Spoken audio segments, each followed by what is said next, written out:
당신하고는 더 이상 못 살아요. 자식이라도 제대로 키워야죠. 1998년 3월 어느 봄날 아침이었습니다. 아내가 8살 난 딸아이의 손을 꼭 잡고 현관문을 나서는 모습을 저는 그저 멍하니 바라만 보고 있었어요. 아내의 마지막 말이 아직도 귓가에 맴돌아요. 딸아이가 돌아보며 아빠 라고 작게 불렀을 때 제 가슴은 찢어지는 것 같았습니다. 하지만 저는 아무 말도 할 수가 없었어요. 그럴 자격이 없었으니까요. 그때는 몰랐습니다. 그게 제 딸을 보는 마지막이 될 줄은요. 그리고 그날 이후로 27년이라는 세월이 흐를지도 말이죠. 안녕하세요. 저는 올해 65살 강민호라고 합니다. 지금 이 순간에도 서울역 건너편 동자동 쪽방촌의 1.5평짜리 방에서 살고 있습니다. 한 달 월세가 27만 원이에요. 이곳에서만 벌써 18년째, 그 전의 거리에서 5년을 보냈으니 제가 집이라고 부를 수 있는 곳을 떠난 지 23년이 됐네요. 30년 동안 성실하게 일만 했던 자동차 부품 회사 직원이었던 제가 어쩌다 이렇게 됐을까요? 전셋집에 살면서 아내와 딸과 함께 평범하게 살던 가장이 어떻게 1.5평짜리 쪽방에서 혼자 늙어가고 있는 걸까요? 이제부터 그 이야기를 들려드리려고 합니다. 혹시 여러분이라면 저와 같은 상황이었다면 어떻게 하셨을까요? 저처럼 모든 걸 잃고도 살아갈 수 있으셨을까요? 이 이야기를 끝까지 들어주시고 댓글로 여러분의 소중한 경험과 생각을 나눠주세요. 혹시 저와 비슷한 시절을 겪으셨던 분들도 계실 겁니다. 또 저보다 더 힘든 시간을 견뎌내신 분들도 계시겠죠. 여러분의 이야기가 듣고 싶습니다. 그럼 이제 시작하겠습니다. 제 인생이 무너지기 시작했던 그 순간으로 말이죠. 시청 전 구독과 좋아요, 그리고 알람 설정 해주시면 매일 새로운 이야기로 찾아뵙겠습니다. 새벽 5시 휴대폰 알람이 울립니다. 낡은 스마트폰에서 나오는 날카로운 소리가 좁은 방 안을 가득 채워요. 저는 얼른 알람을 끄고 일어났습니다. 옆방 김씨 할머니를 깨우면 안 되니까요. 벽이 얇아서 기침 소리도 다 들린답니다. 1.5평. 제 삶의 전부입니다. 일어나 앉으니 무릎이 벽에 닿아요. 팔을 쭉 뻗으면 양쪽 벽에 손이 닿습니다. 천장은 제가 서면 손을 올렸을 때 겨우 닿지 않을 정도예요. 이 좁은 공간에 얇은 이불 한 장, 작은 옷장 하나, 낡은 선풍기 하나가 제 전 재산이죠. 벽에는 달력 하나가 붙어 있어요. 거기에 일한 날을 표시해둡니다. 한 달에 15세 정도 표시가 되면 그 달은 잘 넘긴 거예요. 창문이라고 부르기도 민망한 작은 유리창 너머로 희미한 새벽빛이 들어옵니다. 창문은 겨우 2뼘 정도 크기예요. 환기를 시키려고 열면 복도 쪽 벽만 보이죠. 그래도 있는 게 어디예요. 창문도 없는 방도 많답니다. 옷을 갈아입으려면 방문을 열어야 해요. 문을 닫고는 옷을 제대로 입을 수가 없거든요. 저는 문을 반쯤 열고 재빨리 작업복으로 갈아입었습니다. 복도가 너무 좁아서 사람 한 명이 겨우 지나갈 정도예요. 만약 누가 화장실 가는 길이라면 제가 잠깐 기다려야 하죠. 공동 화장실은 복도 끝에 있습니다. 한 층에 20개 넘는 방이 있는데 화장실은 2개뿐이에요. 아침마다 줄을 서야 해요. 저는 일찍 일어나는 편이라 그나마 괜찮았습니다. 화장실 문을 열자 코를 찌르는 냄새가 확 올라왔어요. 오래된 건물이라 아무리 청소를 해도 냄새가 배어 있어요. 변기도 낡고 수도꼭지도 녹슬었죠. 그래도 참아야 합니다. 이게 제 현실이니까요. 세면대에서 찬물로 얼굴을 씻었습니다. 온수가 나오긴 하는데 겨울 빼고는 잘 안 틀어요. 가습이가 아깝거든요. 거울에 비친 제 얼굴을 봤어요. 65살. 주름이 깊게 패인 얼굴, 희끗희끗한 머리카락, 그을린 피부. 이게 접니다. 한때는 단정한 회사원이었던 제 모습은 어디에도 없었어요. 가슴이 철렁했습니다. 이렇게 늙어버렸구나 하는 생각이 들었거든요. 방으로 돌아와 가방을 챙겼습니다. 물통, 장갑, 수건. 일하러 갈 때 필요한 것들이에요. 가방을 들고 방문을 잠그는데 옆방에서 기침 소리가 들렸어요. 김씨 할머니가 깬 거죠. 할머니는 올해 72살이에요. 이쪽 방촌에 산 지 30년이 넘었대요. 당뇨에 관절염까지 있어서 거의 방 밖을 못 나가십니다. 가끔 제가 편의점에서 빵이랑 우유를 사다 드리곤 해요. 건물을 나서니 서울역 쪽 하늘이 조금씩 밝아오고 있었습니다. 동자동 쪽방촌의 아침이에요. 좁은 골목길 양쪽으로 낡은 건물들이 빽빽하게 들어차 있어요. 50년, 60년은 된 건물들이죠. 페인트가 벗겨지고 벽에 금이 간 건물들 사이로 사람들이 하나둘씩 나와요. 다들 저처럼 일용직 현장으로 가는 사람들입니다. 골목을 걸어 나가면서 주변을 둘러봤어요. 쓰레기 봉투들이 골목 구석에 쌓여 있고 하수구에서는 악취가 올라왔습니다. 어떤 건물은 2층 창문이 깨진 채로 비닐로 막아놨더라고요. 이곳이 서울역 바로 건너편이라는 게 믿기지 않을 정도예요. 저 멀리 보이는 고층 빌딩들과 너무 대조적이거든요. 후암 삼거리 쪽으로 걸어가면서 아침 공기를 마셨습니다. 3월인데도 아직 쌀쌀해요. 일용직 일거리를 구하려면 서울역 근처 인력시장에 가야 합니다. 요즘은 일거리가 많지 않아요. 예전에는 한 달에 20번도 일했는데 이제는 15세만 일해도 다행이에요. 나이가 드니까 현장에서도 덜 찾는 거죠. 인력시장에 도착하니 벌써 사람들이 모여 있었습니다. 다들 저와 비슷한 처지의 사람들이에요. 쪽방촌에서 사는 사람들, 고시원에서 사는 사람들, 노숙하는 사람들. 일거리를 구하기 위해 추운 새벽부터 이렇게 모이는 거죠. 저는 담배를 한 대 피우며 기다렸습니다. 오늘은 운이 좋았어요. 건설 현장 사장님이 사람을 구한다더군요. 하루 일당 12만 원. 제가 손을 번쩍 들었죠. 사장님이 저를 쳐다보더니 고개를 끄덕였어요. 일감을 구한 겁니다. 가슴이 뛰었어요. 오늘 12만 원이면 월세에 보태고 밥도 먹고 담배도 살 수 있어요. 차를 타고 현장으로 가면서 창밖을 봤습니다. 서울 거리가 빠르게 지나가요. 출근하는 사람들, 버스를 기다리는 사람들, 카페에서 커피를 사는 사람들. 다들 자기 삶을 살고 있어요. 저도 한때는 저렇게 살았었는데 정장 입고 출근하고 퇴근하면 집에 가서 저녁 먹고 평범한 일상이 얼마나 소중한 건지 그때는 몰랐습니다. 현장에 도착했어요. 건물 리모델링 현장이었습니다. 제 일은 자재를 나르고 정리하는 거예요. 힘든 일이지만 할 수 있어요. 65살이지만 몸은 아직 건강한 편이거든요. 23년 동안 거리와 쪽방촌에서 살아남으려면 건강해야 했으니까요. 점심시간에 도시락을 먹으면서 생각했습니다. 오늘도 무사히 하루를 버티고 있구나. 이게 제 삶이에요. 하루하루를 버티는 것. 내일을 꿈꾸는 게 아니라 오늘을 견디는 거죠. 가슴 한구석이 먹먹해졌어요. 이게 제 인생의 전부가 되어버렸다는 게 슬펐습니다. 오후 5시, 일이 끝났어요. 사장님이 봉투에 담긴 12만 원을 건네줬습니다. 저는 고개를 숙여 인사하고 돈을 받았어요. 이 돈으로 또 며칠을 버티는 거죠. 쪽방촌으로 돌아가는 지하철 안에서 저는 문득 궁금해졌습니다. 내가 어쩌다 이렇게 됐을까? 30살 때의 나는 60살의 내가 이럴 거라고 상상이나 했을까? 쪽방촌에 도착하니 어둑어둑해지고 있었어요. 골목에 가로등 몇 개가 깜빡거리고 있었습니다. 이 골목을 걸을 때마다 느끼는 거지만 여기는 시간이 멈춘 것 같아요. 세상은 변하는데 이곳만은 그대로예요. 50년 전이나 지금이나 똑같은 모습이죠. 편의점에 들러 컵라면 하나와 삼각김밥 2개를 샀습니다. 오늘 저녁이에요. 김씨 할머니 것도 하나 더 샀어요. 방으로 돌아와 문을 열었습니다. 1.5평의 제 세계. 여기가 제 집입니다.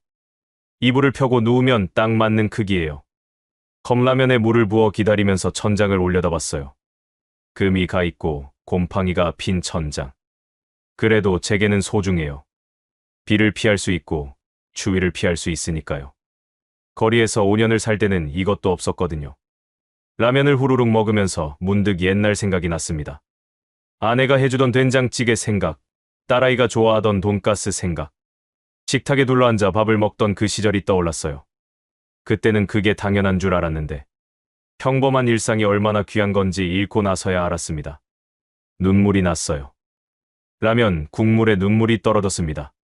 65살 된 남자가 1.5평 쪽방에서 컵라면 먹으며 우는 거죠. 참 비참하다는 생각이 들었어요. 하지만 이게 제 현실이에요. 제가 선택한 건 아니지만 어쨌든 제 삶입니다. 라면을 다 먹고 할머니 방으로 갔어요. 문을 두드리자 할머니가 문을 열어주셨습니다. 삼각김밥 하나를 드리면서 말했죠. 할머니, 저녁 드세요.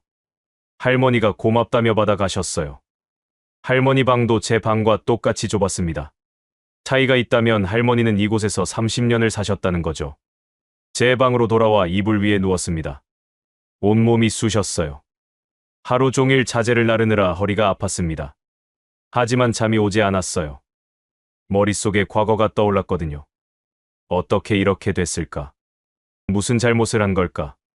그 시절로 돌아간다면 달라질 수 있을까? 그때 휴대폰이 울렸어요. 복지사님한테서 온 문자였습니다. 다음 주에 쪽방촌 간담회가 있다는 내용이었죠. 재개발 관련 이야기를 한대요. 가슴이 철렁했습니다. 재개발. 그 말만 들어도 불안해요. 여기서 쫓겨나면 어디로 가야 하나? 다시 거리로 나가야 하나? 그 생각만 하면 숨이 막힙니다.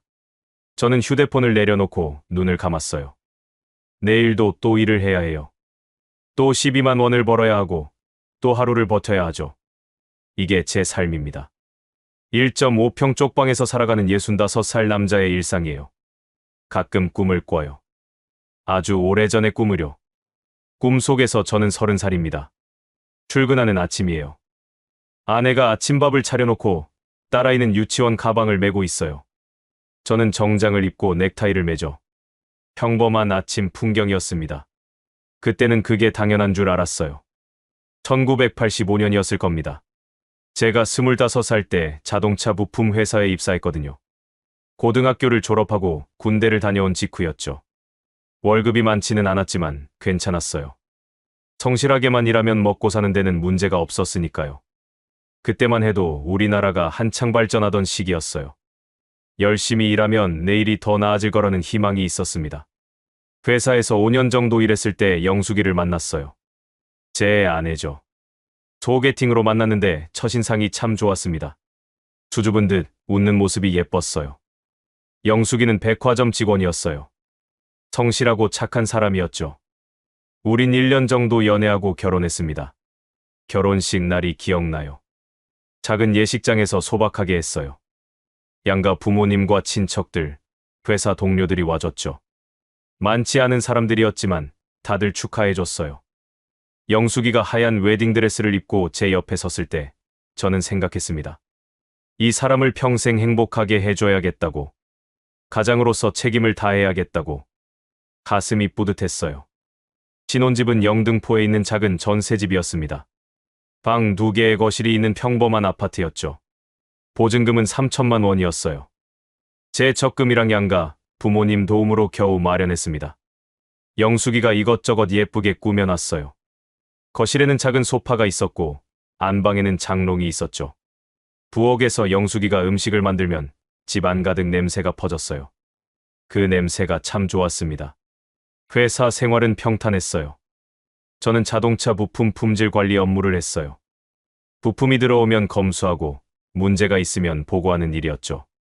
단조로운 일이었지만 저는 좋았어요. 안정적이었거든요. 매달 월급이 나왔고 상여금도 받았어요. 조금씩이지만 저축도 할 수 있었죠. 1987년에 딸 지은이가 태어났습니다. 병원에서 처음 아기를 봤을 때의 감동을 잊을 수가 없어요. 작고 빨간 얼굴의 아기가 제 손가락을 꼭 쥐었을 때 저는 눈물이 났습니다. 내가 아빠가 됐구나. 이 아이를 잘 키워야겠구나. 책임감이 확 밀려왔어요. 동시에 행복했습니다. 제게도 가족이 생긴 거예요. 지은이는 정말 예쁘게 자랐어요. 눈이 크고 웃을 때마다 보조개가 생기는 아이였죠. 퇴근하면 지은이가 현관문 앞에서 기다리고 있었어요. 아빠, 하고 달려와서 안기곤 했죠. 그때의 느낌이 아직도 생생해요. 아이의 따뜻한 온기, 머리에서 나는 샴푸 냄새. 그게 제 하루의 피로를 다 풀어줬습니다. 주말이면 가족끼리 놀러 갔어요. 남산에도 가고 어린이대 공원에도 갔죠. 지은이가 그네를 타면 제가 뒤에서 밀어줬어요. 영숙이는 그 모습을 보며 웃었고요. 세 식구가 김밥 싸가지고 공원에서 돗자리 깔고 앉아 먹던 기억이 나요. 햇살이 따뜻했고 바람이 시원했어요. 행복했습니다. 정말로요. 회사에서는 꾸준히 일했어요. 승진도 했고요. 대리, 과장을 거쳐 차장까지 올라갔습니다. 월급도 조금씩 올랐어요. 전세집에서 살다가 작은 아파트를 사는 게 제 목표였어요. 아주 큰 욕심은 아니었죠. 그냥 평범하게 살고 싶었어요. 딸 대학 보내고 결혼시키고 은퇴해서 영숙이랑 조용히 살고 싶었습니다.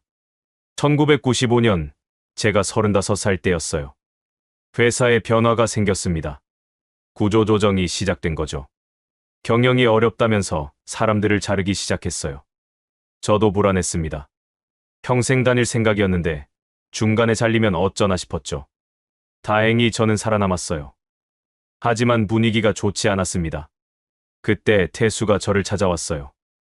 태수는 제 고등학교 동창이었어요. 학교 다닐 때부터 친하게 지냈죠.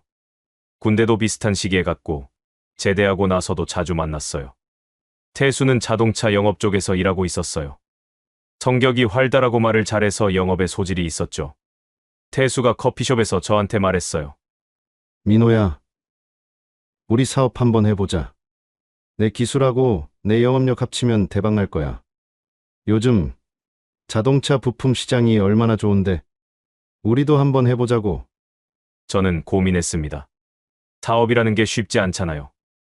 실패하면 빚만 남는 거고요. 하지만 태수 말을 들어보니 설득력이 있었어요. 제가 10년 가까이 자동차 부품 쪽에서 일했으니 노하우가 있었고 태수는 거래처가 많았거든요. 게다가 회사에서 언제 잘릴지도 모르는 상황이었죠. 집에 와서 아내한테 말했어요. 여보, 태수랑 사업 좀 해볼까 해. 아내가 걱정스러운 얼굴로 물었죠. 여보, 사업은 위험하잖아요. 지금도 괜찮은데 왜 그런 모험을 해요? 저는 말했어요. 회사도 불안하고 이게 기회일 수도 있어.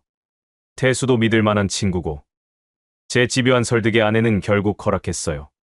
그때 아내가 더 강하게 말렸어야 했는데, 제가 더 신중했어야 했는데 가슴이 아픕니다.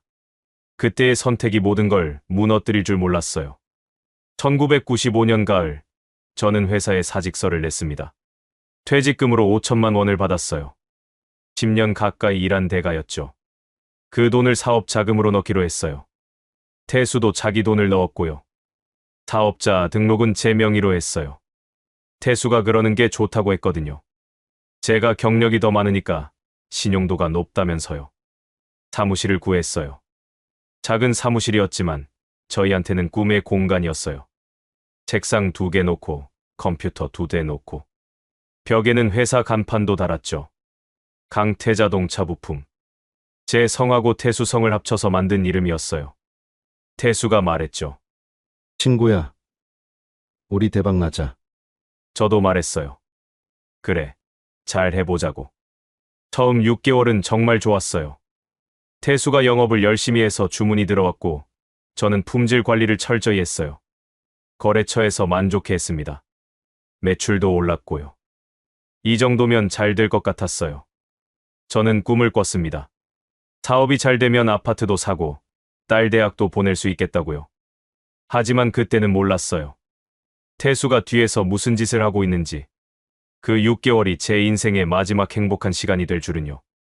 저는 아무것도 몰랐습니다. 친구를 믿었고 미래를 믿었어요. 그게 제 실수였죠. 밤마다 그 시절을 떠올립니다. 아내가 웃던 얼굴, 지은이가 아빠하고 부르던 목소리, 작은 전셋집에서 세 식구가 밥 먹던 식탁. 평범했지만 행복했던 그 시절이 자꾸 생각나요. 돌아갈 수만 있다면 절대 사업 같은 건 하지 않았을 텐데. 그냥 회사 다니면서 평범하게 살았을 텐데. 후회해도 소용없어요. 이미 모든 게 끝났으니까요. 1996년 9월 어느 날이었습니다. 그날을 저는 평생 잊을 수가 없어요. 그날이 제 인생이 무너지기 시작한 날이거든요. 아침에 사무실에 출근했는데 태수가 안 보였어요.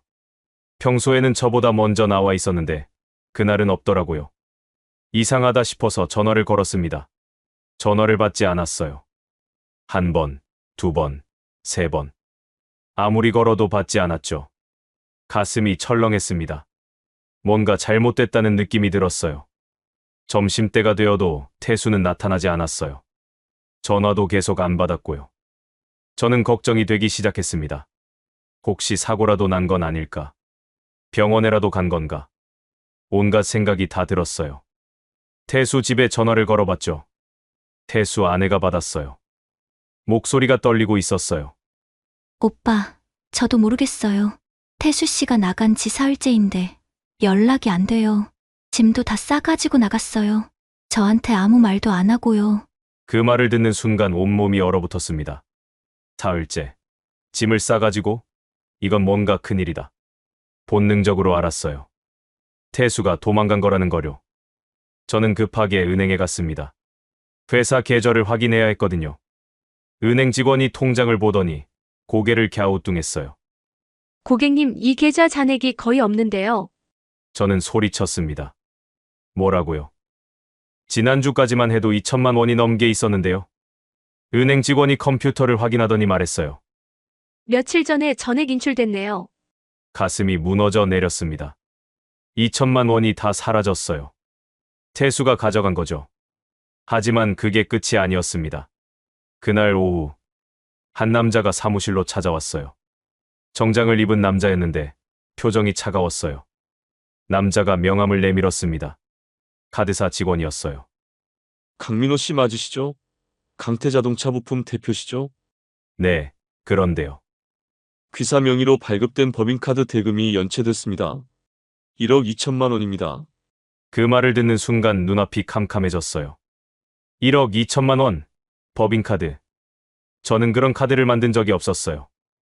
아니, 만들긴 했는데 태수한테 줬던 거예요. 태수가 거래처 접대할 때 쓴다고 해서요. 한도도 3천만 원으로 해놨는데 어떻게 1억이 넘게 쓸 수가 있나요? 직원이 서류를 보여줬어요. 태수가 카드 한도를 올려버린 거였어요. 회사 직인과 서류를 이용해서 가능했던 거죠. 그리고 그 돈으로 뭘 했는지는 모르겠지만 엄청난 금액을 긁어버린 거예요. 직원이 차갑게 말했습니다. 사업자 등록이 강민호 씨 명의니까 책임은 강민호 씨한테 있습니다. 한 달 안에 갚지 않으면 법적 조치를 취하겠습니다. 저는 그 자리에서 무너져 내렸어요. 다리에 힘이 풀려서 주저앉았습니다. 1억 2천만 원. 그 빚을 어떻게 갚나요? 어떻게요? 집에 가서 아내한테 말했어요. 여보, 큰일 났어. 아내가 놀란 얼굴로 물었죠. 왜요? 무슨 일이에요? 저는 떨리는 목소리로 다 말했어요. 태수가 사라진 것, 회사 돈을 다 가져간 것, 1억 2천만 원 빚이 생긴 것. 다 말했습니다. 아내가 울기 시작했어요. 소리 없이 눈물을 흘리더니 나중에는 소리내서 울었죠. 여보, 어떡해요?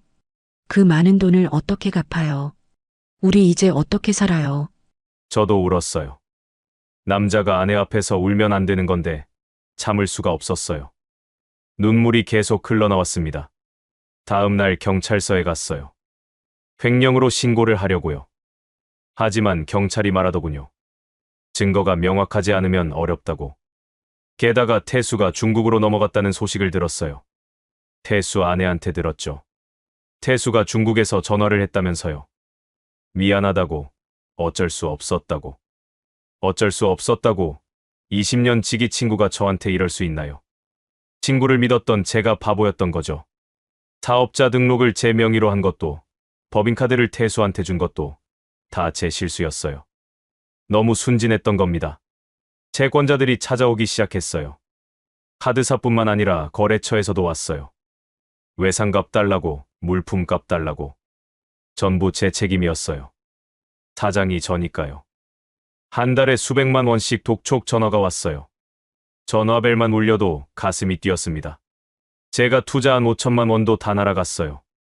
평생 모은 돈이었죠. 거기에 1억 2천만 원 빚까지. 총 1억 7천만 원이었습니다. 제가 어떻게 이 돈을 갚나요?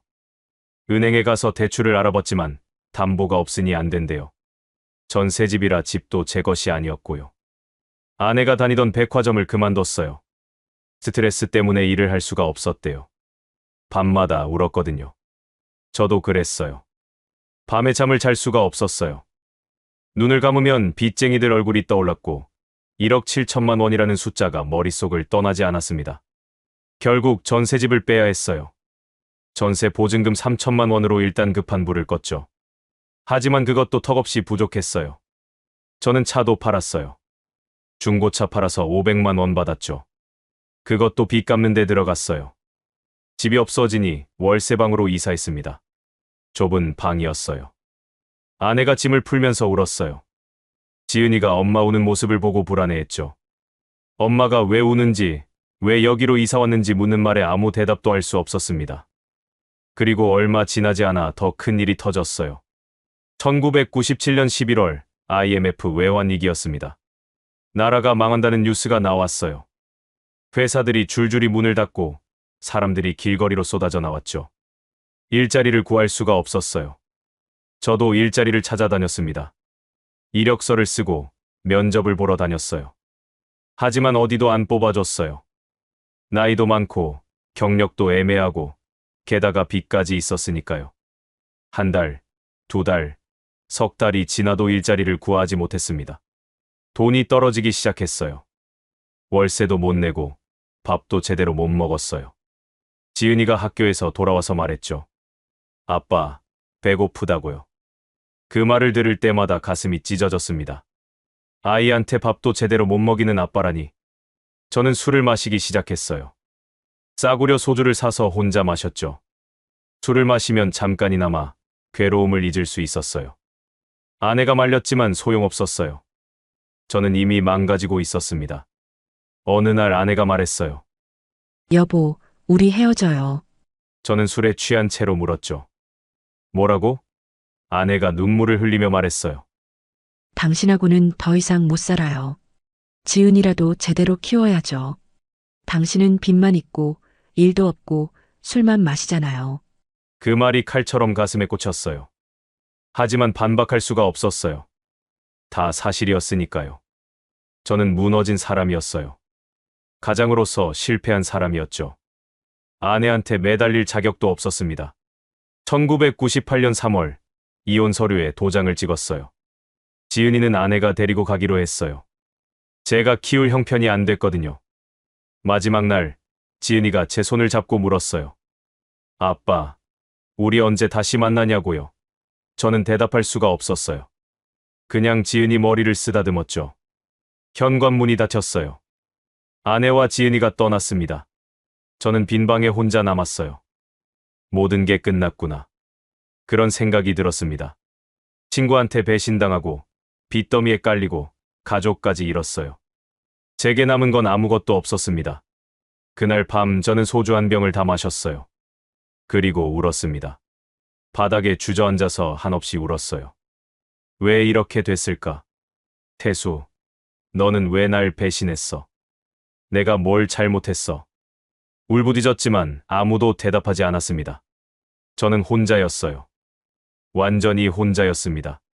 1998년 봄, 저는 거리로 나앉았습니다. 월세를 석 달째 못 냈더니 집주인이 짐을 다 내다 버렸어요. 집에 돌아왔는데 제 짐이 골목에 쌓여 있더라고요. 이불, 옷까지 몇 안 되는 살림살이들. 그게 제 전부였어요. 어디로 가야 하나? 막막했습니다. 친척들한테 연락해봤지만 다들 피했어요. IMF 시대라 다들 자기 살기 바빴거든요. 게다가 1억 7천만 원 빚쟁이를 누가 도와주겠어요. 저도 이해했어요. 제가 짐이 되는 거죠. 그날 밤 서울역으로 갔습니다. 어디 갈 데가 없었거든요. 서울역 대합실에는 저 같은 사람들이 많았어요. 노숙자들이었죠. 박스를 깔고 누워있는 사람들, 벤치에 앉아서 졸고 있는 사람들. 제가 그 사람들 중 하나가 된 겁니다. 처음에는 믿기지가 않았어요.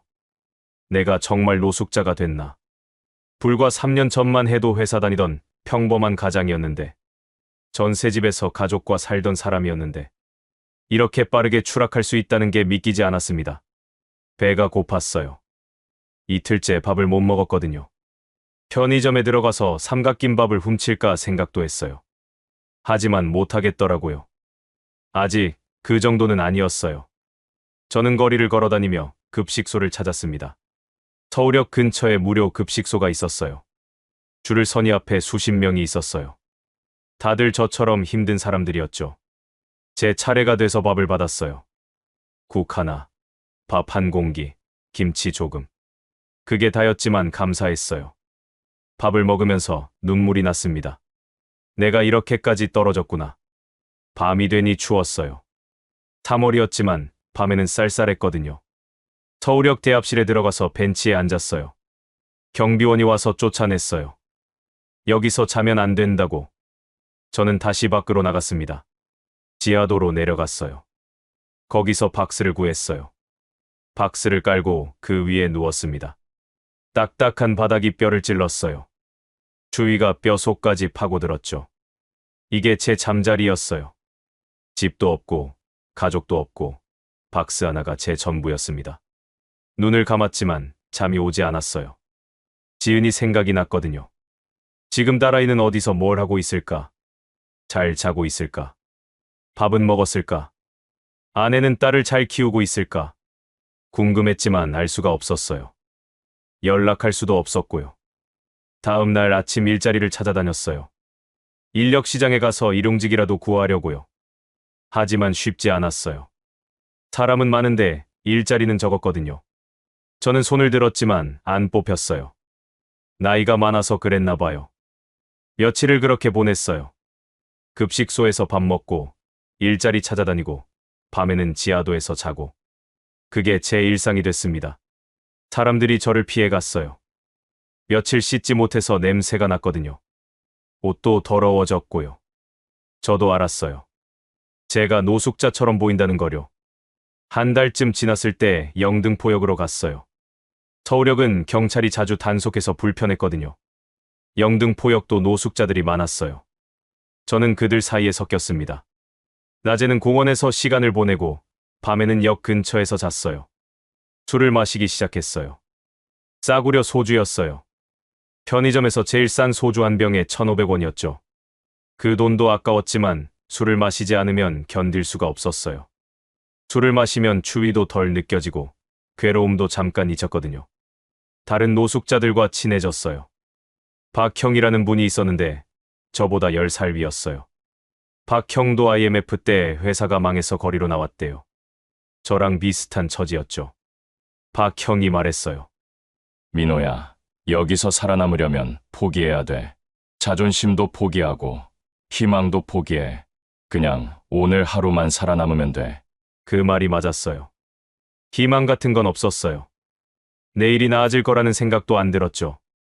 그냥 오늘을 버티는 거예요. 오늘 밥을 먹고 오늘 밤을 넘기면 그걸로 된 거죠. 그게 전부였습니다. 1999년이 됐어요.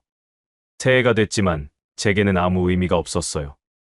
여전히 거리에서 살고 있었고 여전히 배고프고 추웠으니까요. 간혹 일자리를 구하면 하루 3만 원 정도 받았어요. 그 돈으로 밥을 먹고 술을 샀죠. 어느 날 보문동 공원에 갔어요. 거기도 노숙자들이 많았어요. 공원 벤치에서 자고 화장실에서 씻고 저도 그렇게 살았습니다. 낮에는 공원을 어슬렁거리고 밤에는 벤치나 박스에서 잤어요. 사람들이 저를 피했어요. 공원을 산책하던 사람들이 저를 보면 돌아서 갔어요. 아이들은 무서워하며 울기도 했죠. 저도 알아요. 제가 더럽고 냄새나고 무섭게 생겼다는 거. 하지만 어쩔 수 없었어요.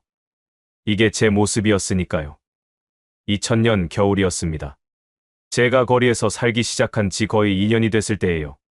그 겨울은 정말 지독했어요. 영하 15도까지 내려가는 날도 있었죠. 노숙자들이 하나둘씩 죽어나갔어요. 추위를 이기지 못하고요. 저도 거의 죽을 뻔했습니다. 12월 어느 날 밤이었어요. 눈이 펑펑 내렸어요. 저는 서울역 지하도에서 박스를 깔고 누워 있었죠. 몸이 덜덜 떨렸어요. 박스 위로 눈이 쌓이고 옷이 다 젖었어요. 추위가 뼈 속까지 파고들었습니다. 정신이 몽롱해졌어요. 눈을 감으면 따뜻한 방이 보였어요. 난로가 있고 이불이 있고 그 안에서 지은이가 웃고 있었죠. 딸아이가 얼른 오라고 손짓했어요. 저도 가고 싶었어요. 그쪽으로 가면 따뜻할 것 같았거든요. 누군가 제 어깨를 흔들었어요. 민호야, 일어나. 박형의 목소리였어요. 눈을 떴더니 박형이 제 얼굴을 때리고 있었어요. 일어나. 여기 있으면 죽어. 박형이 저를 억지로 일으켜 세웠습니다. 저는 비틀거리며 일어났어요. 온몸에 감각이 없었어요. 손가락도 발가락도 느껴지지 않았죠. 박형이 저를 끌고 지하철역으로 갔어요. 역 안은 따뜻했어요. 저는 바닥에 주저앉았습니다. 화장실로 가. 물로 몸을 녹여. 박형이 말했어요. 저는 화장실로 비틀거리며 갔어요. 수돗물을 틀고 손을 담갔습니다. 따뜻한 물이 나왔어요. 손이 빨갛게 변하더니 감각이 돌아왔죠. 아팠어요. 손가락이 찢어지는 것처럼 아팠습니다. 얼굴에도 물을 뿌렸어요. 거울을 봤어요. 제 얼굴이 새하얗게 질려 있었어요. 동상 직전이었던 거죠. 조금만 늦었으면 정말 죽었을 겁니다. 가슴이 두근거렸어요. 무서웠어요. 죽을 뻔했다는 게요. 박형한테 고맙다고 했어요. 박형이 말했죠. 거기서 자지 마. 겨울에는 실내에서 자야 돼. 죽고 싶어? 저는 고개를 저었어요. 죽고 싶지 않았어요. 이렇게 사는 게 의미 없다고 생각했지만 막상 죽음 앞에 서니 무서웠습니다. 그날부터 겨울에는 실내에서 잤어요. 지하철역, 찜질방, 24시간 편의점 앞. 경비한테 쫓겨날 때까지 버텼죠. 쫓겨나면 다른 곳으로 갔어요. 그렇게 밤을 버텼습니다. 낮에는 일거리를 찾아다녔어요. 서울역 근처 인력시장에 갔죠. 일용직 일이었어요. 건설 현장에서 자재 나르는 일, 철거 현장에서 쓰레기 치우는 일. 하루 일하면 3만 원에서 5만 원 받았어요. 일이 있을 때는 좋았어요. 돈을 벌 수 있었으니까요. 하지만 일이 없는 날이 더 많았어요. 한 달에 5번 정도만 일했어요. 나머지 날은 그냥 시간을 때워야 했죠. 공원에서 하루를 보냈어요. 벤치에 앉아서 사람들 구경하고 담배 피우고. 담배는 끊을 수가 없었어요. 담배를 피우면 배고픔이 덜했거든요. 하루에 반갑 정도 피웠어요. 담배값이 아까웠지만 어쩔 수 없었어요. 가끔 교회나 절에서 무료 급식을 했어요. 저는 그때마다 갔어요. 밥을 먹을 수 있었으니까요. 줄을 서서 기다렸죠. 1시간씩 기다릴 때도 있었어요. 하지만 참았어요. 밥을 먹어야 했으니까요. 밥을 받으면 감사했어요. 국 한 그릇, 밥 한 공기, 반찬 몇 가지. 맛있었어요. 정말로요. 레스토랑 음식보다 맛있었어요. 배고플 때 먹는 밥이 제일 맛있거든요. 저는 한 숟가락도 남기지 않고 다 먹었습니다. 술을 많이 마셨어요. 일을 해서 돈을 벌면 절반은 술 사는 데 썼어요. 소주가 제일 쌌어요. 편의점에서 소주 한 병 사서 공원에서 혼자 마셨죠. 술을 마시면 모든 게 잊혀졌어요. 빚도, 가족도, 미래도. 다 잊을 수 있었어요. 술 친구들도 생겼어요. 다들 저랑 비슷한 처지였어요. 일자리 잃고, 가족 잃고, 집 잃은 사람들. 우리는 밤마다 모여서 술을 마셨어요. 소주 한 병을 돌려가며 마셨죠. 서로 자기 얘기를 했어요. 한 형은 원래 작은 식당을 했대요. IMF 때 손님이 안 와서 망했다고. 빚만 남았다면서요. 또 다른 형은 건설 현장에서 일하다가 다쳤대요. 회사에서 보상도 안 해주고 해고했다고. 화가 난다면서 술을 벌컥벌컥 마셨어요. 저도 제 얘기를 했어요. 친구한테 배신당한 것, 1억 7천만 원 빚진 것, 가족 잃은 것. 다 말했어요. 형들이 고개를 끄덕였죠. 세상이 원래 그래. 한 번 넘어지면 다시 못 일어나. 그게 현실이야. 그 말이 맞았어요. 저는 넘어졌고 다시 일어날 수가 없었어요. 일자리도 없고 집도 없고 희망도 없었죠. 그냥 하루하루를 버티는 거예요. 오늘을 살아남으면 내일도 살아남을 수 있을 거라는 생각으로요. 2001년, 2002년이 지나갔어요. 계절이 바뀌고 해가 바뀌었지만 제 삶은 똑같았어요. 여전히 거리에서 자고, 여전히 굶주리고, 여전히 술을 마셨죠. 몸은 점점 망가졌어요. 기침이 멈추지 않았고 관절이 아팠어요. 병원에 갈 돈은 없었어요. 아파도 그냥 참았어요. 약국에서 제일 싼 약을 사서 먹었죠. 그것도 돈이 없으면 못 샀어요. 그냥 아픈 채로 버텼습니다. 어느 날 영등포역 근처를 걷다가 아내를 봤어요. 아니, 아내 같은 사람을 봤어요. 멀리서 봐서 확실하지 않았어요. 하지만 걸음걸이가 비슷했어요. 가슴이 두근거렸어요. 아내일까? 저는 뛰어가려고 했어요. 하지만 멈췄어요. 제 모습을 봤거든요. 쇼윈도에 비친 제 모습을요. 머리는 헝클어져 있고, 옷은 더럽고, 수염은 덥수룩했어요. 냄새도 났을 거예요. 이런 모습으로 아내 앞에 설 수 없었어요. 저는 돌아섰어요. 그냥 가버렸어요. 아내가 저를 보면 놀랄 거예요. 아니, 무서워할지도 몰라요. 저는 이미 다른 사람이 됐으니까요. 아내가 알던 강민호는 사라졌어요. 밤에 혼자 울었어요. 박스 안에서 소리 없이 울었습니다. 왜 이렇게 됐을까? 왜 저는 이렇게 살아야 하나? 울부짖고 싶었지만 참았어요. 옆에 자는 사람들을 깨우면 안 되니까요. 2003년 봄이었어요. 박형이 저한테 말했어요. 민호야, 동자동에 쪽방촌이라는 데가 있어. 월세는 나가지만 방이 있대. 천장도 있고 문도 있고. 거기 가보는 게 어때? 쪽방촌. 처음 듣는 말이었어요. 방이 있다는 게 믿기지 않았어요. 5년 동안 지붕 아래서 잔 적이 없었거든요. 방이 있으면 얼마나 좋을까? 따뜻할까? 편할까? 박형이 저를 데리고 동자동으로 갔어요. 서울역 건너편이었어요. 좁은 골목길 양쪽으로 낡은 건물들이 빽빽하게 들어차 있었어요. 쪽방촌이었습니다. 건물 안으로 들어갔어요. 좁은 복도 양쪽으로 작은 방들이 있었어요. 한 방이 1.5평 정도였죠. 집주인이 저를 쳐다봤어요. 월세는 한 달에 25만 원이라고 했어요. 보증금은 없고요. 25만 원. 큰 돈이었어요. 저는 한 달에 15만 원 정도 벌었거든요. 하지만 집주인이 말했어요. 복지 혜택 받으면 돼요. 기초생활수급자 신청하면 주거급여 나와요. 그걸로 월세 내면 돼요. 저는 고민했어요. 할 수 있을까? 방을 얻을 수 있을까? 박형이 제 어깨를 두드렸어요. 해봐. 거리보다 나아. 저는 고개를 끄덕였어요. 해보기로 했습니다. 복지사무소에 가서 신청을 했어요. 서류를 쓰고 면담을 하고 제 처지를 다 말했어요. 노숙 5년, 빚 1억 7천만 원, 가족 없음. 담당자가 안타까운 표정을 지었어요. 일주일 후에 연락을 준다고 했어요. 일주일을 기다렸어요. 그 일주일이 정말 길었어요. 매일 복지사무소에 전화했어요. 조금만 더 기다리래요. 저는 초조했어요. 안 되면 어쩌나. 다시 거리로 돌아가야 하나. 드디어 연락이 왔어요. 승인됐다고요. 기초생활수급자로 선정됐고 주거급여 27만 원이 나온대요.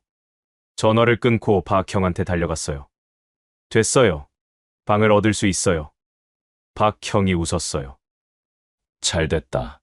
이제 지붕 밑에서 잘 수 있겠네. 저도 웃었어요. 5년 만에 처음으로 웃었어요.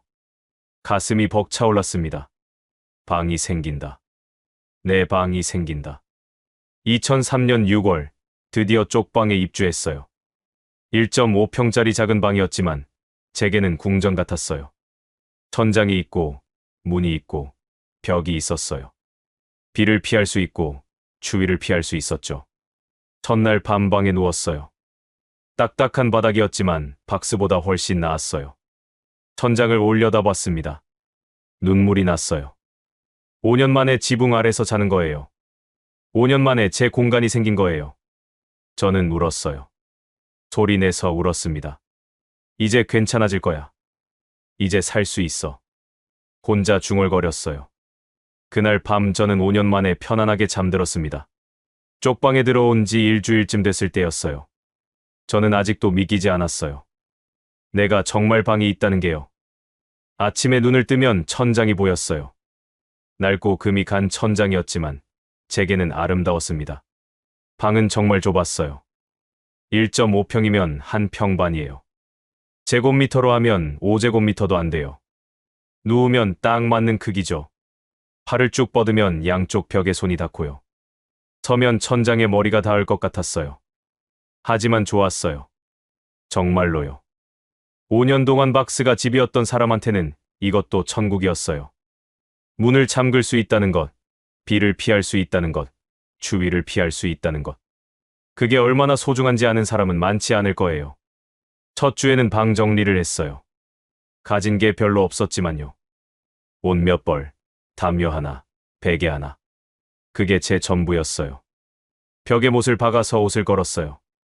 구석에 짐을 정리했죠. 깨끗하지는 않았지만 제 공간이 생긴 거예요. 옆방에 김씨 할머니가 살고 있었어요. 처음 인사를 나눴을 때 할머니가 물었어요. 젊은 사람이 여기는 어쩐 일이에요? 저는 대답했죠. 사정이 있어서요. 할머니가 고개를 끄덕였어요. 다들 사정이 있지. 여기 사는 사람들은 다요. 할머니는 71살이었어요. 이 쪽방촌에 산 지 벌써 28년이 됐대요. 남편이 일찍 돌아가셔서 혼자 사신대요. 자식은 있지만 연락이 끊겼다고 했어요. 당뇨가 있어서 거의 방 밖을 못 나간다고 했죠. 저는 할머니가 불쌍했어요. 70 넘은 나이에 이런 좁은 방에서 혼자 살다니. 하지만 곧 깨달았어요. 저도 똑같다는 거려. 저도 혼자고, 저도 아프고, 저도 여기서 늙어가고 있다는 거려. 아래층에는 박 씨가 살았어요. 50대 중반쯤 됐어요. 술을 많이 마셨어요. 밤마다 소주를 들고 올라왔죠. 계단에서 비틀거리는 소리가 들렸어요. 가끔 고래고래 소리를 지르기도 했어요. 복도에서 박 씨를 만났을 때 인사를 했어요. 박 씨가 저를 쳐다보더니 말했어요. 새로 왔어? 여기 오래 못 살 거야. 다들 그래. 저는 아무 말도 안 했어요. 박 씨가 웃으며 지나갔죠. 술 냄새가 진동했습니다. 공동 화장실은 충격이었어요. 한 층에 20개 넘는 방이 있는데 화장실은 2개뿐이었어요. 아침마다 줄을 서야 했죠. 화장실은 낡고 더러웠어요. 변기는 깨졌고 수도꼭지는 녹슬었고 바닥은 미끄러웠어요. 샤워실도 공동이었어요. 한 층에 하나씩 있었는데 순서를 정해서 썼어요. 제 차례는 일주일에 2번이었죠. 수요일하고 토요일. 그날만 샤워할 수 있었어요. 물은 차가웠고 샤워실은 좁았어요. 하지만 참았어요. 5년 동안 씻지도 못하고 살았는데 이 정도는 괜찮았어요. 부엌도 공동이었어요. 복도 끝에 작은 공간이 있었어요. 가스레인지 2개랑 싱크대 하나가 전부였죠. 밥을 해 먹으려면 거기서 해야 했어요. 하지만 저는 거의 안 했어요. 귀찮기도 했고 다른 사람들이 쓰고 있으면 기다려야 했거든요. 대신 편의점에서 컵라면이나 삼각김밥을 샀어요. 그게 더 편했어요. 방에서 혼자 먹을 수 있었으니까요. 가끔은 급식소에 가서 밥을 얻어먹기도 했고요. 일자리는 계속 찾아야 했어요. 주거급여로 월세는 냈지만 밥값이랑 생활비는 제가 벌어야 했거든요. 저는 매일 아침 인력시장에 갔어요. 일용직 일을 구하려고요. 운이 좋으면 일주일에 3번 정도 일했어요. 건설 현장에서 자재 나르는 일이 주였어요. 하루 일하면 6만 원에서 8만 원 받았어요. 한 달에 평균 60만 원 정도 벌었죠. 그 돈으로 밥 먹고 담배 사고 가끔 술도 마셨어요. 남는 돈은 없었어요. 딱딱 맞아떨어졌어요. 저축 같은 건 꿈도 못 꿨죠. 오늘을 사는 것만으로도 벅찼어요. 여름이 왔어요. 쪽방촌의 여름은 정말 더웠어요. 방이 너무 좁고 환기가 안 돼서 찜통 같았어요. 창문을 열어도 바람이 안 들어왔어요. 밤에 잠을 잘 수가 없었어요. 중고 선풍기를 샀어요. 2만 원이었어요. 비싼 돈이었지만 사야 했어요. 안 그러면 더워서 못 견딜 것 같았거든요. 선풍기를 틀고 누웠어요. 시원하지는 않았지만 그래도 조금 나았어요. 겨울이 왔어요. 쪽방촌의 겨울도 추웠어요. 방이 좁아서 금방 따뜻해질 줄 알았는데 그렇지 않았어요. 벽이 얇아서 바람이 다 들어왔거든요. 창문 틈으로도 바람이 들어왔어요. 난방은 전기장판 하나가 전부였어요. 가스 보일러는 있었지만 돈이 아까워서 안 틀었어요. 전기장판을 켜고 이불을 두껍게 덮고 잤어요. 그래도 추웠어요. 코끝이 시렸고 입김이 나왔죠. 김씨 할머니가 아프셨어요. 겨울 추위를 못 이겨서 감기에 걸리셨대요. 기침을 심하게 하시더라고요. 옆방이라 다 들렸어요. 저는 약국에 가서 감기약을 샀어요. 제 돈이었지만 괜찮았어요. 할머니가 더 아프면 안 되니까요. 할머니 방에 가서 약을 드렸어요. 할머니가 고맙다며 제 손을 잡으셨어요. 손이 차가웠어요. 뼈만 남은 것 같았죠. 할머니, 따뜻하게 하세요. 제가 말했어요. 할머니가 고개를 끄덕이셨어요. 그날 밤 생각했어요. 우리는 다 비슷하구나. 할머니도 저도, 박 씨도. 다 혼자고, 다 힘들고, 다 외로운 사람들이구나. 쪽방촌은 그런 사람들의 마지막 보루였어요. 시간이 흘렀어요. 1년, 2년, 5년, 10년. 어느새 쪽방촌에 산 지 15년이 됐어요. 2023년이었습니다. 저는 63살이 됐어요. 머리는 완전히 희끗희끗해졌고 얼굴에는 주름이 깊게 패였죠. 몸도 예전 같지 않았어요. 허리가 자주 아팠고 무릎도 시큰거렸어요. 현장 일을 하면 다음 날은 일어나기도 힘들었죠.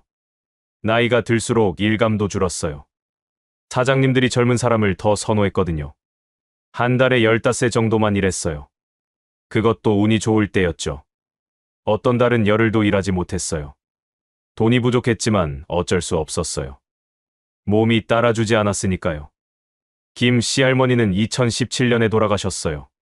겨울이었어요. 어느 날 아침 일어났는데 옆방이 조용했어요. 평소에는 기침 소리라도 들렸는데 그날은 아무 소리도 안 들렸죠. 이상하다 싶어서 문을 두드렸어요. 대답이 없었어요. 관리인을 불렀어요. 문을 열었더니 할머니가 누워 계셨어요. 돌아가신 거였어요. 추운 겨울밤에 혼자 돌아가신 거죠. 가슴이 무너졌어요. 할머니가 그렇게 외롭게 가시다니. 장례식도 간소했어요. 연락할 가족이 없었거든요. 복지사 몇 명이랑 쪽방촌 주민 몇 명이 전부였어요. 저도 갔어요. 할머니 영정 사진을 보며 울었어요. 할머니, 편히 쉬세요. 그렇게 말했습니다. 그 일이 있고 나서 생각했어요. 나도 저렇게 죽는 건가? 이 좁은 방에서 혼자 쓸쓸하게. 아무도 모르게. 가슴이 답답했어요. 이게 제 마지막일까? 무서웠습니다. 박 씨는 간경화로 입원했어요. 술을 너무 많이 마셔서 간이 망가진 거죠. 병원에 한번 찾아갔어요. 박 씨는 누렇게 뜬 얼굴로 누워 있었어요. 저를 보더니 웃었어요. 나도 이제 끝이야. 그렇게 말했죠. 박 씨한테 물었어요. 후회되는 거 없어요? 박 씨가 한참을 생각하더니 말했어요. 후회? 다 후회되지. 하지만 어쩌겠어. 이미 살아버린 인생인데. 그 말이 가슴에 꽂혔어요. 쪽방촌에는 계속 사람들이 왔다 갔다 했어요. 새로 들어오는 사람도 있고 나가는 사람도 있었죠. 대부분 저처럼 갈 곳 없는 사람들이었어요. 노인들, 장애인들, 일용직 노동자들. 젊은 사람도 가끔 있었어요. 26살쯤 된 청년이 옆방으로 이사 왔어요. 이름은 준호였어요. 일자리를 잃고 고시원에서도 쫓겨나서 여기까지 왔다고 했어요. 준호를 보면 안타까웠어요. 아직 젊은데 벌써 여기까지 왔다니. 하지만 이해했어요. 요즘 세상이 그렇게 쉽지 않다는 걸 알았거든요. 한 번 넘어지면 일어나기 힘든 세상이에요. 준호한테 말했어요. 젊으니까 다시 일어설 수 있어. 포기하지 마. 준호가 쓴 웃음을 지었어요. 아저씨도 다시 일어서실 수 있을 거라고 말하더라고요. 저는 대답하지 못했어요. 저는 이미 포기한 사람이었으니까요. 복지사들이 가끔 왔어요. 건강검진도 해주고 상담도 해줬어요. 저도 검진을 받았어요. 혈압이 높고 혈당도 높고 간 수치도 안 좋대요. 담배랑 술을 끊어야 한대요. 끊고 싶었어요. 정말로요. 하지만 끊을 수가 없었어요. 담배를 피우지 않으면 불안했고 술을 마시지 않으면 잠이 안 왔어요. 이것들이 제 유일한 위안이었거든요. 2019년에 재개발 얘기가 나왔어요. 동자동 쪽방촌을 공공주택으로 바꾼다고 했어요. 주민들을 이주시키고 새 건물을 짓는다고요. 처음에는 기대했어요. 새 집에 살 수 있다니. 하지만 곧 걱정이 됐어요. 정말로 우리를 다시 입주시켜줄까? 아니면 쫓아내고 다른 사람들을 들이는 거 아닐까? 믿을 수가 없었어요. 정부를 믿을 수 없었거든요. 간담회가 열렸어요. 공무원들이 와서 설명했어요. 걱정하지 마세요. 여러분 모두 새 아파트에 입주하실 수 있어요. 그렇게 말했지만 믿기지 않았어요. 말만 그렇게 하고 실제로는 안 그럴 수도 있잖아요. 그리고 몇 년이 지났어요. 재개발은 시작되지 않았어요. 2020년, 2021년, 2022년. 계속 미뤄졌어요. 그 사이 쪽방촌은 더 낡아갔어요. 건물은 금이 가고 벽은 무너지고 위험했지만 떠날 곳이 없었어요. 코로나가 왔어요. 2020년이었죠. 쪽방촌은 공포에 떨었어요. 방이 좁고 환기가 안 되니까 걸리면 큰일이었거든요. 마스크를 썼고 손을 자주 씻었어요. 일감도 더 줄었어요. 몇 명이 걸렸어요. 격리됐죠. 다행히 저는 안 걸렸어요. 하지만 무서웠어요. 만약 내가 걸려서 죽으면 어떡하나. 아무도 모르게 죽는 거 아닌가. 그런 생각에 밤에 잠을 못 잤어요. 시간은 계속 흘렀어요. 2023년, 2024년. 저는 65살이 됐어요. 쪽방촌에 산 지 18년이 넘었어요. 거리에서 산 5년까지 합치면 25년이었죠. 제 인생의 절반을 이렇게 산 거예요. 가끔 생각해요. 내가 다른 선택을 했다면 어땠을까? 사업을 안 했다면, 태수를 믿지 않았다면, 아내를 더 붙잡았다면. 하지만 이미 끝난 일이에요. 후회해봤자 소용없죠. 그래도 살아있어요. 65살, 아직 살아있어요. 매일 아침 눈을 뜨고, 현장에 가고, 일을 하고, 밤에 돌아와서 잠을 자요. 이게 제 일상이에요. 특별할 것도 없고, 의미 있을 것도 없지만, 그래도 사는 거예요. 2025년 어느 봄날이었습니다. 저는 쪽방 창문 너머로 하늘을 봤어요. 파란 하늘에 하얀 구름이 떠 있었어요. 봄이 왔구나. 그런 생각이 들었죠. 벌써 몇 번째 봄인지 모르겠어요. 쪽방촌에서만 20번 가까이 봄을 맞은 것 같아요. 이제 저는 65살입니다. 거울을 보면 늙은 남자가 보여요. 머리는 백발이 됐고 얼굴에는 주름이 가득해요. 손등에는 노인성 반점이 생겼고요. 이게 접니다. 한때는 30살의 혈기왕성한 회사원이었는데 말이죠. 몸이 예전 같지 않아요. 아침에 일어나면 온몸이 쑤셔요. 허리가 아프고 무릎이 아프고 어깨도 뻐근해요. 계단을 오를 때면 숨이 차요. 일을 하면 금방 지쳐요. 나이가 든다는 게 이런 거구나. 실감해요. 일감도 점점 줄어들어요. 현장 사장님들이 저를 안 불러요. 나이가 많아서 그런 거죠. 한 달에 열흘 정도만 일해요. 그것도 쉬운 일만 줘요. 자재 정리하는 일, 청소하는 일. 그런 일들이요. 수입이 줄어드니까 생활이 더 빠듯해졌어요. 한 달에 40만 원 정도 벌어요. 거기서 밥값, 담배값, 전기세 내면 남는 게 없어요. 가끔은 한기를 굶기도 해요. 돈이 부족해서요. 그래도 참아요. 익숙해졌거든요. 이렇게 사는 것에. 적게 먹고, 적게 쓰고, 적게 바라는 거. 욕심을 버리니까 조금 편해졌어요. 기대하지 않으면 실망할 일도 없으니까요. 밤마다 꿈을 꿔요. 옛날 꿈을요. 아내와 딸과 함께 밥을 먹는 꿈, 회사에 출근하는 꿈. 평범한 일상의 꿈이에요. 꿈에서는 행복해요. 웃고, 떠들고, 살아있는 느낌이 들어요. 하지만 깨면 현실이에요. 1.5평 쪽방, 낡은 이불, 금이 간 천장. 이게 제 현실이죠. 꿈과 현실의 간극이 너무 커요. 가슴이 아파요. 그래도 어쩔 수 없어요. 받아들여야 하니까요. 지은이 생각을 많이 해요. 제 딸이요. 지금 몇 살이지? 계산해봤어요. 1987년생이니까 38살이네요. 어느새 그렇게 컸어요. 이제는 결혼도 했을까요? 아이도 낳았을까요? 지은이가 저를 기억할까요? 아빠 얼굴을 기억할까요? 11살 때 헤어졌으니 기억이 희미할 거예요. 어쩌면 아예 잊었을지도 몰라요. 그게 나을 수도 있어요. 이런 아빠는 없는 게 나으니까요. 가끔 거리에서 젊은 여자를 보면 돌아봐요. 혹시 지은이는 아닐까 해서요. 하지만 당연히 아니에요. 지은이가 어디 있는지도 모르는데 만날 수도 없고요. 그냥 그리운 거예요. 보고 싶은 거예요. 미안해요.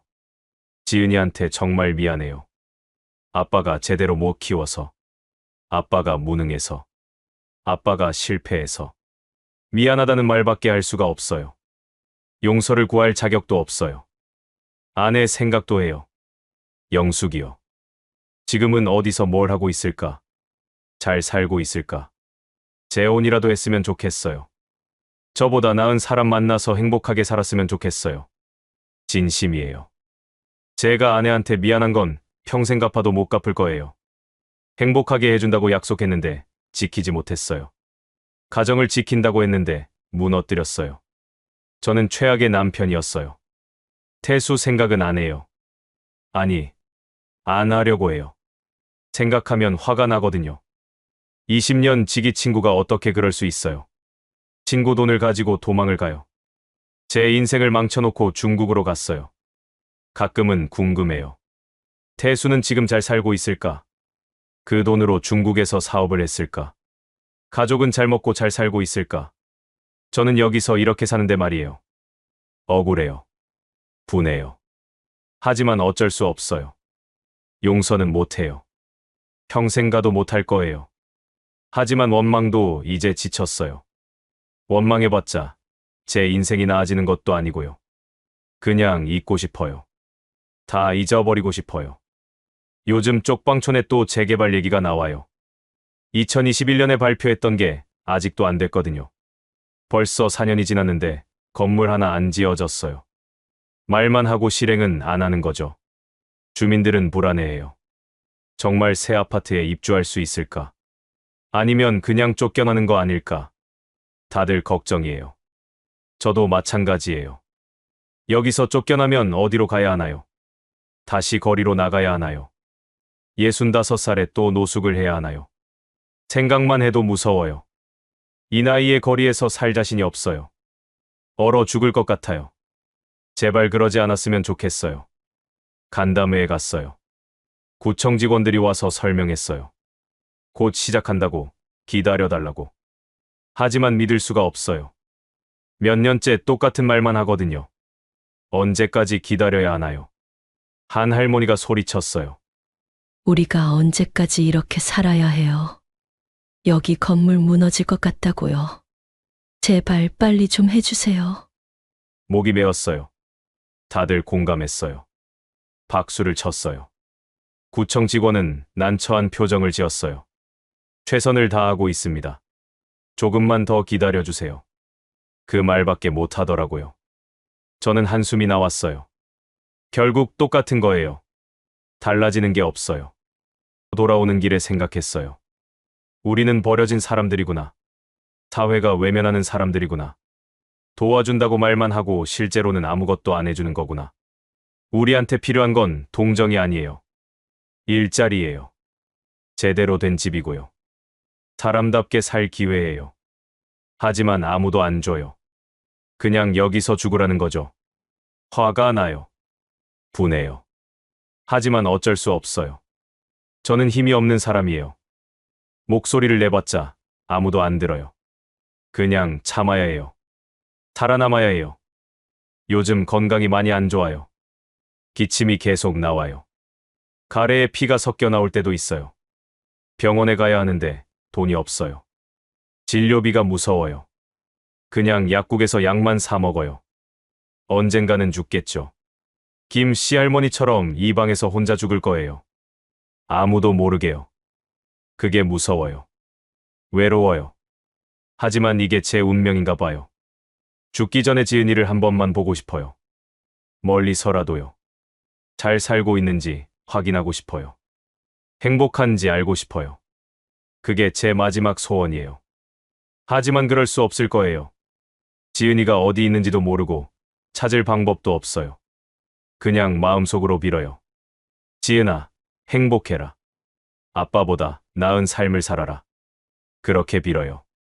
오늘도 해가 저물어요. 쪽방 창문으로 노을이 보여요. 아름다워요. 이렇게 아름다운 노을을 보면서도 마음은 허전해요. 제 인생도 노을처럼 저물어가는 걸까요? 내일도 일을 해야 해요. 일감이 있으면 나가야 해요. 일하지 않으면 먹고 살 수가 없으니까요. 65살의 몸을 이끌고 또 현장에 가는 거예요. 힘들어요. 정말 힘들어요. 하지만 살아야 해요. 포기할 수 없어요. 아직 살아있으니까요. 숨을 쉬고 있으니까요. 그게 제 의무예요. 가끔 생각해요. 내 인생이 의미가 있었을까? 이렇게 살아온 게 가치가 있었을까? 잘 모르겠어요. 대답할 수가 없어요. 하지만 한 가지는 알아요. 저도 한때는 꿈이 있었다는 것. 행복했던 시절이 있었다는 것.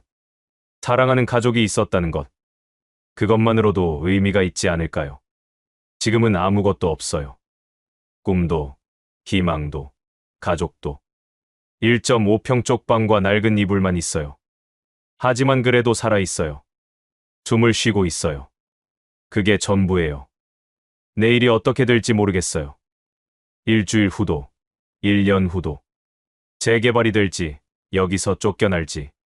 아무것도 확실하지 않아요. 하지만 오늘은 살았어요. 오늘 하루를 버텼어요. 내일도 버틸 거예요. 그 다음 날도요. 죽는 날까지 계속 버틸 거예요. 이게 제가 할 수 있는 전부예요. 동자동 쪽방촌의 밤이 깊어갑니다. 좁은 복도에 불빛 하나 깜빡이고 누군가의 기침 소리가 들려요. 우리는 여기서 살아가요. 버려진 사람들이지만 그래도 살아가요. 저는 이불을 덮고 누웠어요. 내일 또 일어나야 해요. 또 살아야 해요.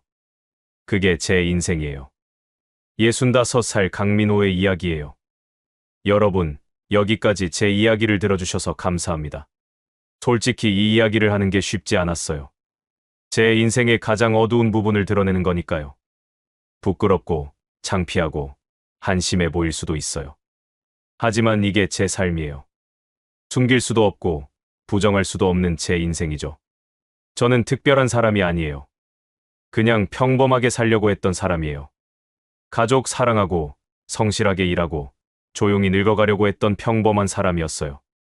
하지만 한 번의 실수, 한 사람의 배신, 그리고 시대의 파도가 모든 걸 앗아갔어요. IMF를 겪은 분들은 아실 거예요. 그때 얼마나 많은 사람들이 무너졌는지, 회사가 망하고 가정이 깨지고 거리로 내몰렸는지. 저도 그 중 한 명이었어요. 저 혼자만 그런 게 아니었어요. 23년이 지났어요. 거리에서 5년, 쪽방촌에서 18년. 제 인생의 반을 이렇게 살았어요. 돌이킬 수 없는 시간이에요.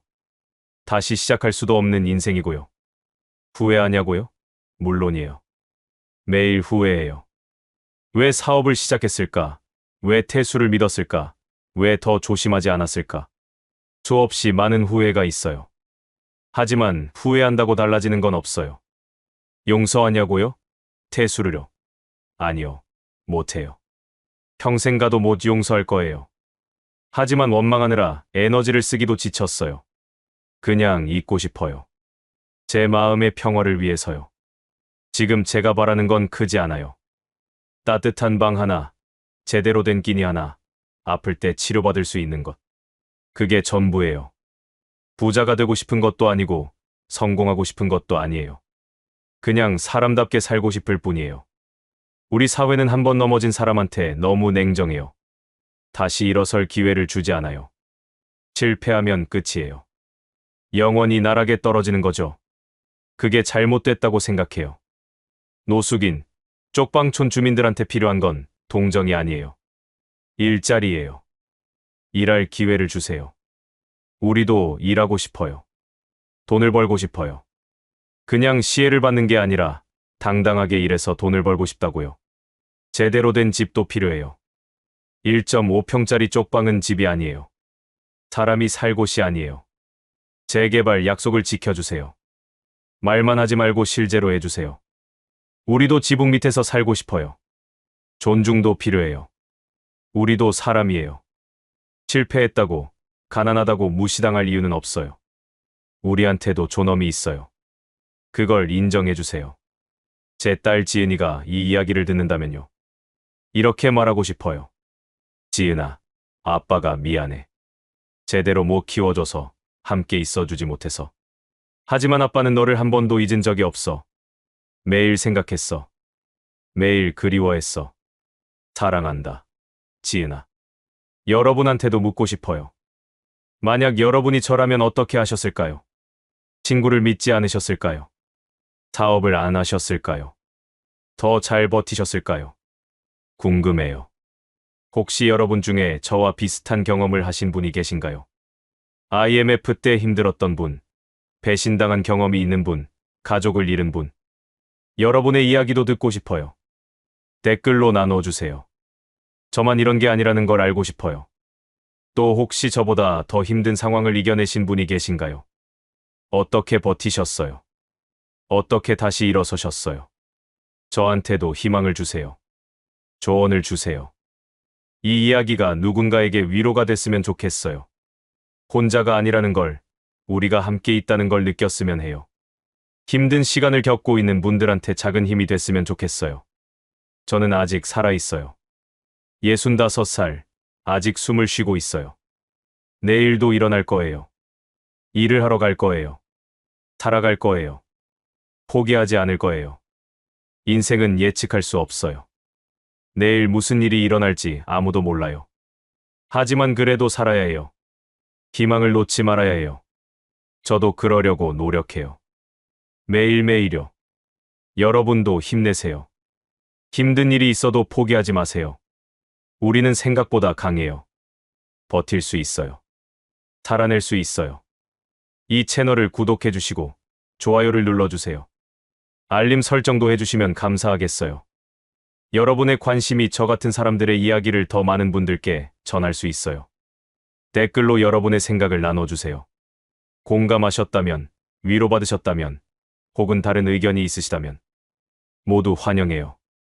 여러분의 목소리가 듣고 싶어요. 긴 이야기 끝까지 들어주셔서 진심으로 감사드립니다. 여러분 모두 건강하시고 행복하세요. 평범한 일상이 얼마나 소중한지, 가족이 얼마나 귀한지 잊지 마세요.